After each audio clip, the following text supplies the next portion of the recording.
Dubai એટલે ખાલી એવું જ નહીં કે દુબઈમાં જ્યારે નામ આવે ને એટલે આપણને એવું લાગે કે ગરમ દેશ છે, એવું નથી.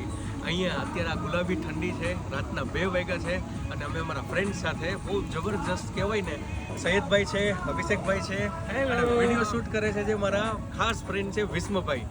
તો અહીંયા અમે આવેલા છીએ કુદરા લેક, જે દુબઈથી ઓલમોસ્ટ 60 કિલોમીટર દૂર છે. અને કુદરા લેક એવી પ્લેસ છે કે આજુબાજુમાં અમારી આજુબાજુમાં બધી જગ્યાએ લેક છે અને અમે લેકની વચ્ચે છીએ. અને સૌથી મજા એ છે કે આજનો સેટરડે એટલે કે તમે એવું સમજો કે અહીંયા 500થી વધારે લોકો પોતાની ગાડી લઈને પોતપોતાના ફેમિલીને લઈને અહીંયા આખી રાત એન્જોય કરવા માટે આવે છે. અને અમારું ઓલમોસ્ટ જે ખાવાનું જે છે એ બની રહ્યું છે. આજે અમે બનાવ્યું છે પનીર બનાવ્યું છે, ચિકન છે અને ખાસ દુબઈની ફેવરિટ આઈટમ એટલે કે અમારી હમસ જે અમે અહીંયા રાખેલું છે. તો જ્યારે પણ તમે દુબઈ આવો ત્યારે ખાસ મને કહેજો કે આપણે કુદરા લેક પર જશું, કારણ કે કુદરા લેક એવી પ્લેસ છે તમે અહીંયા આવશો તો તમે એમ કહેશો કે આપણે અહીંયા નાઇટ સ્ટે કરવી જ છે. Thank you so much guys.